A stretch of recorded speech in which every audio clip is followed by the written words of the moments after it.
#53 Dias in Cartago Nova. Part 1. El Cerco Impossible. Q haría si te dijeran que tienes que conquistar una ciudad en menos de 2 meses? Pero no cualquier ciudad. Una ciudad que nadie había podido tomar en toda la historia. Una ciudad rodeada por el mar, protegida por montañas, y defendida por muros que parecen imposibles de derribar. Y si te dijera que un joven de apenas 25 años aceptó ese desafío. Un joven que usó un secreto que los enemigos nunca sospecharon. Hoy vas a conocer el comienzo de los 53 días más brutales de la Segunda Guerra Púnica. Y te prometo que lo que pasó en ese primer día de asedio te voy a dar sin palabras. Era la primavera del año 209 antes de Cristo. El sol brillaba sobre las colinas del sureste de España. Y en esas colinas, un hombre joven miraba el horizonte con los ojos fijos en su objetivo. Su nombre era Publio Cornelio Escipión. Tenía 25 años. Una edad en la que muchos todavía están buscando su camino en la vida. Pero Escipión no era como los demás. Había visto cosas que ningún joven debería ver. Su padre y su tío habían muerto en batalla contra los cartagineses. Él había sobrevivido al desastre de Cañones, donde Aníbal destruyó al ejército romano más grande de la historia. La guerra le había quitado todo. Y ahora, la guerra le iba a dar la oportunidad de vengarse. Detrás de él, 25,000 soldados romanos esperaban sus órdenes, legionarios curtidos en 1000 batallas. Hombres que habían caminado cientos de kilómetros para llegar hasta aquí. Hombres que confiaban en este joven general, aunque muchos en Roma pensaban que era demasiado inexperto para el cargo. Frente a él, brillando bajo el sol mediterráneo, estaba Cartago Nova, la ciudad más rica de toda España. El centro de poder cartaginés en la península, pero era mucho más que eso. Dentro de esas murallas, había algo que podía cambiar toda la guerra. Primero estaba el tesoro, oro y plata de las minas del interior. Suficiente riqueza para pagar ejércitos enteros. Los cartagineses usaban ese dinero para comprar mercenarios, para construir barcos, para financiar las campañas de Aníbal en Italia. Sin ese tesoro, la maquinaria de guerra cartaginesa se quedaría sin combustible. Segundo, estaban los arsenales. Armas, armaduras, equipo militar de todo tipo. Los cartagineses habían convertido Cartago Nova en su principal base de suministros.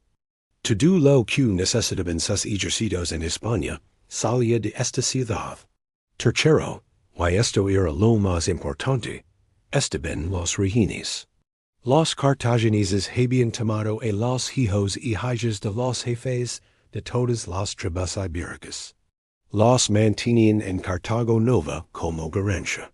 Si una tribu se rebelaba, sus hijos pagaban el precio. Era un sistema cruel, pero efectivo. Mantenía a las tribus bajo control a través del miedo. Escipión sabía que si capturaba esos rehenes y los libraba, las tribus cambiarían de bando. Roma ganaría aliados. Cartago perdería su control sobre España. Todo dependía de tomar esta ciudad. Pero aquí viene el problema. Cartago Nova era prácticamente inexpugnable. Mira, la ciudad estaba construida en una península. El mar la rodeaba por 3 lados. Por el cuarto lado, una laguna de agua salada bloqueaba el acceso. Solo un estrecho istmo conectaba la ciudad con tierra firme. Y ese istmo estaba protegido por las murallas más altas y gruesas. Dentro de la ciudad había 10,000 defensores. 1000 de ellos eran soldados profesionales cartagineses. Guerreros entrenados desde la infancia para la batalla. Los otros 9,000 eran ciudadanos armados y esclavos. No tan peligrosos como los profesionales, pero capaces de defender las murallas.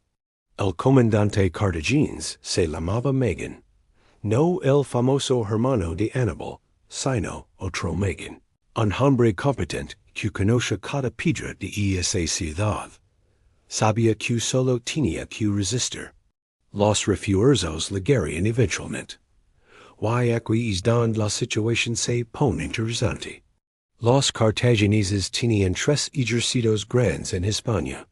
3 ejércitos que sumaban más de 60,000 hombres. Cualquiera de ellos podía aplastar a las fuerzas de Scipión. Pero en ese momento, los 3 estaban dispersos por toda la península. El más cercano estaba a 10 días de marca. Scipión tenía una ventana. 10 días para hacer lo imposible. 10 días para tomar una ciudad que nunca había caído. Si tardaba más, quedaría atrapado entre las murallas, y un ejército de auxilio. Sería el fin. Pero Scipión tenía algo que nadie esperaba. Tenía información secreta. Unos días antes de llegar a Cartago Nova, sus exploradores habían encontrado un grupo de pescadores locales. Hombres que conocen estas aguas toda su vida. Y uno de ellos le contó algo fascinante sobre la laguna Norte. Algo que los cartagineses parecen haber olvidado. Ahora, no te voy a revelar ese secreto todavía. Por lo que importa, es lo que pasó primero. El asedio tenía que comenzar de manera convencional. Scipión no podía mostrar sus cartas demasiado pronto. El primer día del asedio llegó con el amanecer. Los romanos habían trabajado toda la noche construyendo su campamento. Trincheras empalizadas, torres de vigilancia. Todo siguiendo el método romano. Organizado, metódico, implacable.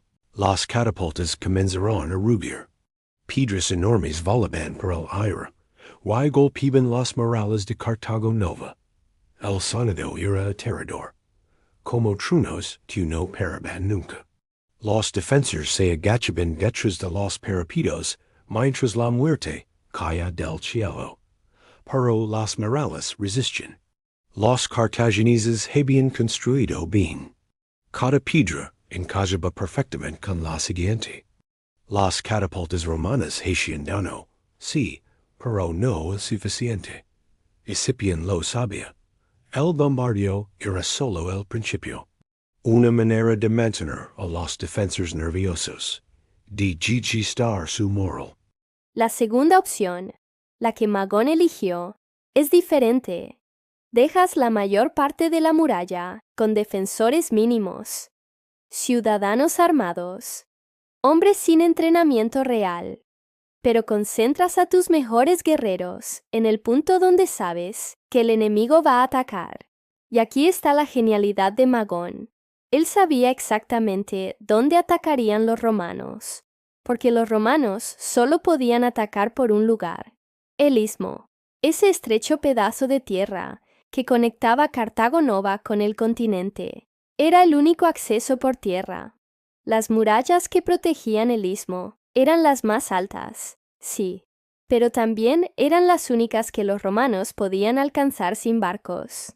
Magón colocó a sus 1,000 soldados profesionales justo ahí, justo donde los romanos necesitaban atacar, y detrás de esos 1,000 soldados, organizó un sistema perfecto de apoyo.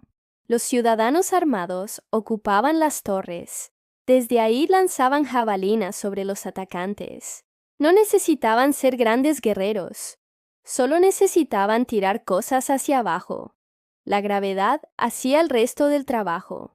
Las mujeres y los niños formaban cadenas humanas. Transportaban piedras desde las casas cercanas hasta las murallas. Transportaban flechas, jabalinas, cualquier cosa que pudiera usarse como proyectil. El suministro nunca se agotaba, y los ancianos, incluso los ancianos, tenían un papel. Preparaban comida y agua para los defensores. Cuidaban a los heridos. mantenían la moral alta, contando historias de victorias pasadas. Toda la ciudad funcionaba como un solo organismo. Cada persona era una pieza del engranaje, y en el centro de ese engranaje, Magón dirigía todo con precisión militar. El quinto día del asedio amaneció nublado. Escipión había decidido intentar otro asalto, pero esta vez sería diferente. Esta vez atacaría con más hombres, con más escalas, con más determinación. 2000 legionarios marcharon hacia las murallas orientales. Llevaban escalas de madera sobre los hombros. Sus escudos brillaban bajo el cielo gris. El sonido de sus pasos era como un trueno constante. Magón los observaba desde la torre principal. Su rostro no mostraba preocupación. Había visto esto antes. Sabía exactamente lo que iba a pasar. Cuando los romanos llegaron al pie de las murallas, las escalas se alzaron. Docenas de ellas golpearon la piedra al mismo tiempo. Los legionarios comenzaron a subir, escudo en una mano, espada en la otra. Subían rápido, con la disciplina que solo los romanos tenían. Y entonces, Magón dio la orden. Los 1000 soldados cartagineses aparecieron en las almenas. No estaban dispersos. Estaban concentrados en una sección pequeña, pero esa sección era exactamente donde más escalas habían llegado. Lo que siguió fue brutal. Los cartagineses no solo lanzaban piedras, usaban largas pértigas, con ganchos para empujar las escalas hacia atrás. Un legionario a medio camino de la muralla no tiene dónde agarrarse cuando su escala cae. Simplemente cae con ella. Los gritos llenaron el aire. Hombres caían desde lo alto. Otros eran aplastados por las piedras que llovían sin parar. Las jabalinas atravesaban escudos y carne. Un centurión romano logró llegar a lo alto de la muralla. Por un momento, pareció que los romanos iban a conseguirlo, pero 3 soldados cartagineses lo rodearon inmediatamente. El centurión luchó con valor. Derribó a uno de sus atacantes, pero los otros 2 lo empujaron hacia atrás. Cayó al vacío. En menos de 2 horas, el asalto había terminado. Otros 500 romanos yacían muertos o heridos. Las murallas seguían intactas. Magón seguía invicto. Escipión ordenó la retirada. Sus hombres volvieron al campamento arrastrando los pies. La moral estaba por los suelos. Algunos murmuraban que esta ciudad era imposible de tomar, que los dioses protegían a los cartagineses. Pero Escipión no creía en maldiciones, creía en la estrategia. Y esa noche, mientras sus hombres dormían, él se quedó despierto, estudiando el mapa. Había algo que no encajaba, algo que Magón estaba haciendo que no tenía sentido a primera vista. Los cartagineses siempre sabían exactamente dónde atacarían los romanos. Siempre estaban preparados en el lugar correcto. ¿Cómo era posible? La respuesta llegó al amanecer del 6º día. Un explorador romano había capturado a un desertor cartaginés, un esclavo que había escapado de la ciudad durante la noche. El esclavo estaba dispuesto a hablar a cambio de su libertad. Lo que reveló cambió todo. Magón tenía espías, hombres que observaban el campamento romano desde las colinas cercanas. Cada vez que los romanos preparaban un asalto, los espías enviaban señales con espejos, reflejos de luz que solo los cartagineses entendían. Para cuando los romanos llegaban a las murallas, Magón ya sabía exactamente por dónde vendrían. Escipión sonrió por primera vez en días. Ahora entendía el juego. Y si entendía el juego, podía cambiarlo. Esa misma tarde, algo más sucedió. Los exploradores del sur regresaron con noticias urgentes. El polvo en el horizonte no era un ejército. Era una tormenta de arena que venía del desierto interior. Los cartagineses no venían al rescate. Magón estaba solo. Esta era la oportunidad que Escipión necesitaba.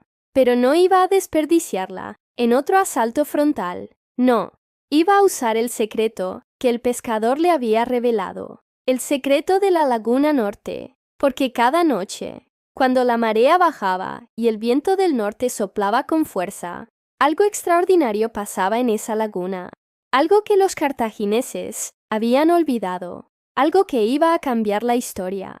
Los soldados cartagineses dormían tranquilos detrás de la muralla norte. Esa muralla era la más baja de todas, la más descuidada. ¿Por qué preocuparse por ella? El agua de la laguna protegía ese lado mejor que cualquier muro. ¿O eso creían?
Imaginate esto, la Maria baja en una laguna que se crea infranquable.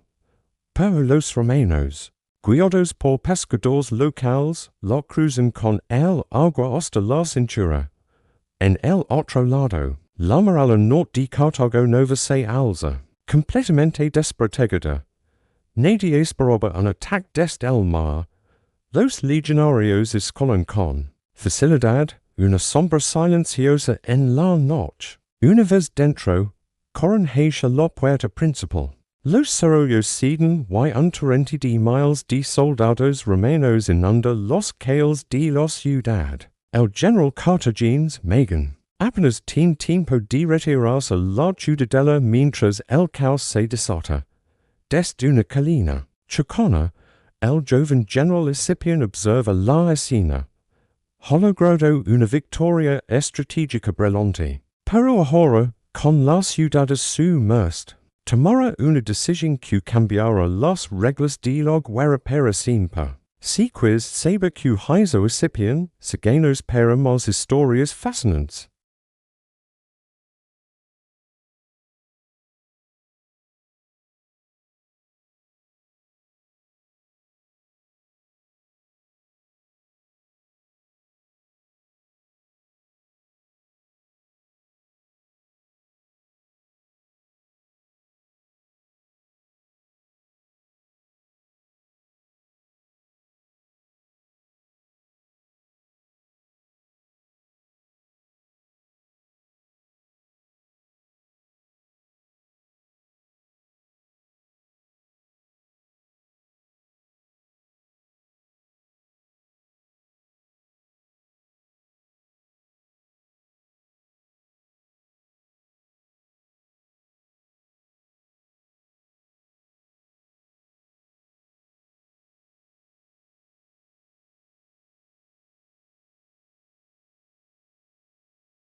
Y esa batalla la estaba ganando sin desenvaina la espada.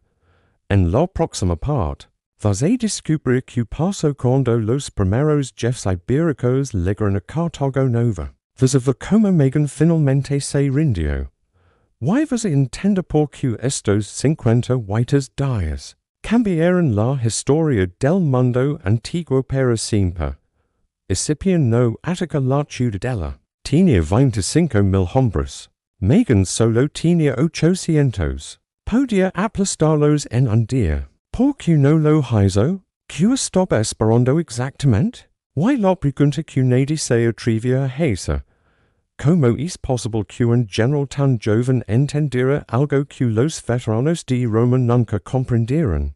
Hoy vas a presenciar el final de los 50 whites días más importantes de la Segunda Guerra Púnica. Hoy vas a descubrir por qué lo que pasó en Cartago Nova cambió la historia del mundo para siempre. Era el día 25 del asedio. La ciudad baja estaba completamente bajo control romano. Los calles habían sido limpiados, los incendios apagados, los soldados ocupaban las casas vacías y los edificios públicos. Todo funcionaba con la eficiencia típica de Roma. Pero la ciudadela seguía resistiendo. Megan y sus 800 hombres observaban desde los murales interiores. Tenían comida suficiente para semanas. Un pozo que nunca se secaba. Y la esperanza de que los ejércitos cartagineses llegarían al rescate. Cada mañana, Megan miraba hacia el sur. Buscaba polvo en el horizonte, señales de movimiento, cualquier indicio de que la ayuda venía en camino. Cada mañana, el horizonte estaba vacío. Escipión lo sabía. Sus exploradores le informaban constantemente. Los ejércitos cartagineses estaban demasiado lejos, demasiado dispersos. Ninguno vendría a tiempo. Pero Escipión no tenía prisa. No quería más muertes romanas. Unas altoa. La ciudadela costaría cientos de vidas. Quizás miles. Pero que Megan estaba atrapado. No podía escapar.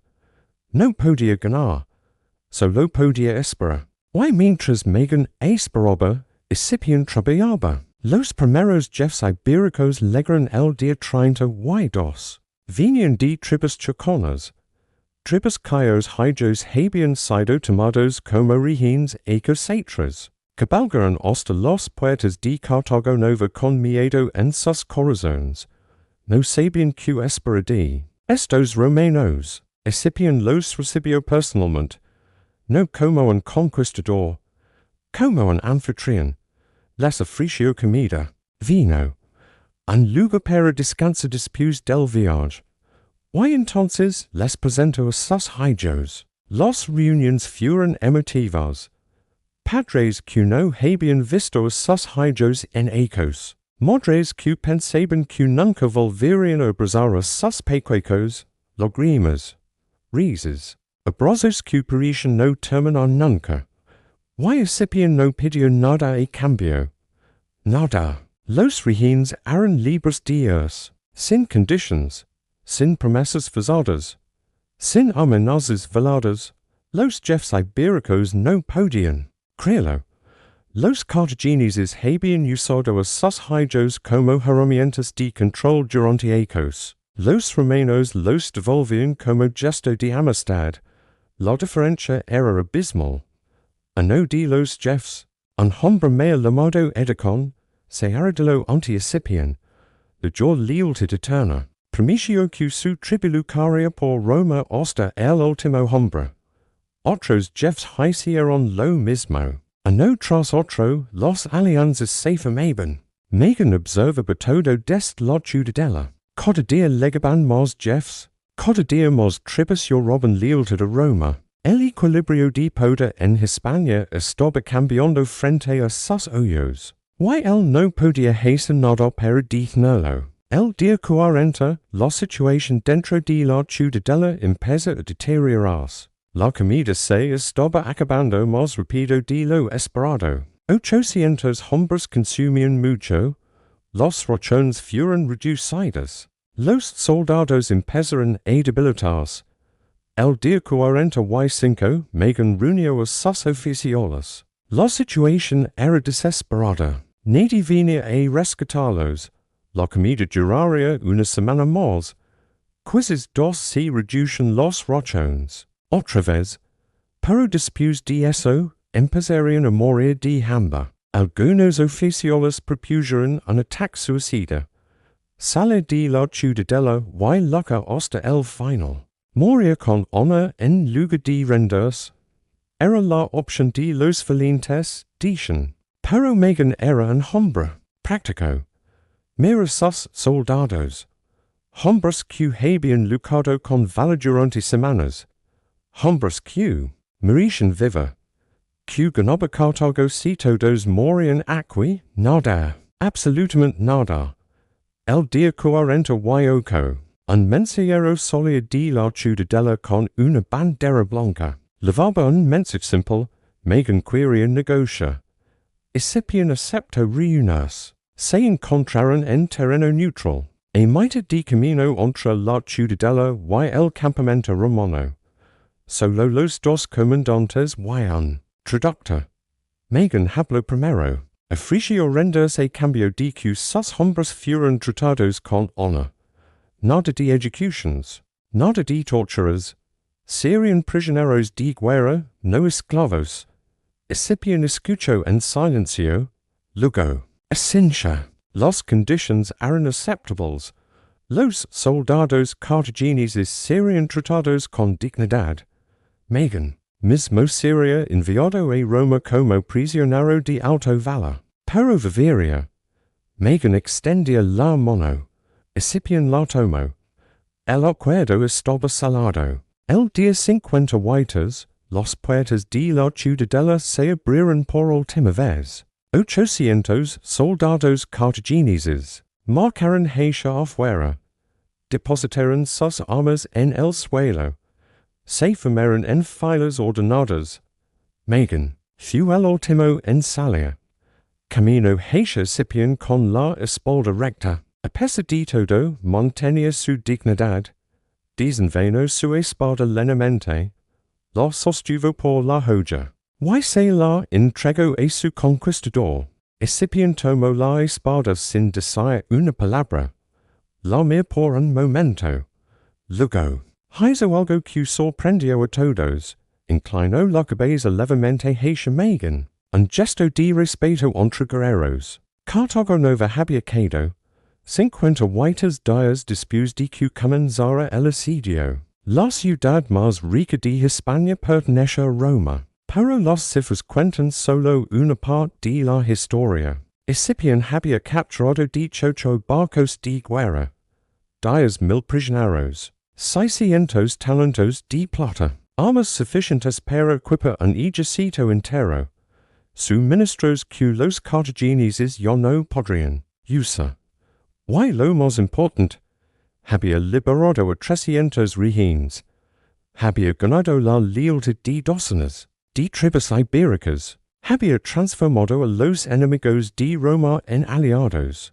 Todo esto lo había logrado un hombre de 25 años. Un hombre que había perdido a su padre y a su tro en esta misma guerra. Un hombre que había sobrevivido al desastre de Cañones. Un hombre que Roma casi no había enviado. Por lo consideraban demasiado joven. Escipión demostró que la guerra no se gana solo con espadas. Se gana con inteligencia, con paciencia, con la capacidad de ver lo que otros no ven. El secreto del pescador sobre la laguna. La decisión de esperar en lugar de atacar la ciudadela. La liberación de los rehenes sin pedir nada a cambio. Cada movimiento había sido calculado. Cada decisión había tenido un propósito. Los veteranos de Roma nunca habrían hecho lo que Escipión hizo. Habrían atacado la ciudadela. Habrían ejecutado a los prisioneros. Habrían vendido a los rehenes como esclavos. Habrían ganado la batalla pero perdido la guerra. Escipión entendía algo fundamental. Las Guerras. Se ganan conquistando corazones, no solo ciudades. Esta victoria fue solo el comienzo. En los secos siguientes, Escipión usaría las mismas tácticas una y otra vez. Trataría a los enemigos derrotados con respeto. Liberaría prisioneros. Haría alianzas. Lentamente, metódicamente, expulsaría a los cartagineses de Hispania. Y 14 después de Cartago Nova, Escipión haría algo que nadie creía posible. Cruzaría el mar, levaría la guerra a África. Y en una llanura la desarma. Se encontraría cara a cara con el hombre más temido del mundo antiguo. Aníbal Barca. El mismo Aníbal que había cruzado los Alpes con elefantes. El mismo Aníbal que había destruido ejército tras ejército romano.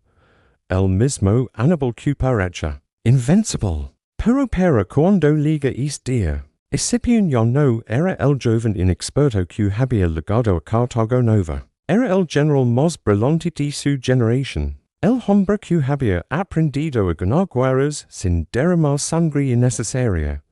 En Zama, Escipión derrotó a Aníbal. La segunda guerra púnica terminó. Roma se convirtió en la potencia dominante del Mediterráneo. Y todo comenzó aquí. En estos 50 whites días, en esta ciudad junto al mar, con un joven general que tuvo la audacia de hacer lo que nadie creía posible. Esa es la historia de Cartago Nova. Una historia de estrategia y paciencia, de secretos y sorpresas, de un hombre que cambió el mundo porque se atrevió a pensar diferente. Si esta historia te ha gustado, no olvides suscribirte. Y si quieres conocer qué pasó en Zama, cuando Escipión finalmente enfrentó a Aníbal, deja un comentario. Porque esa historia es todavía más increíble que esta.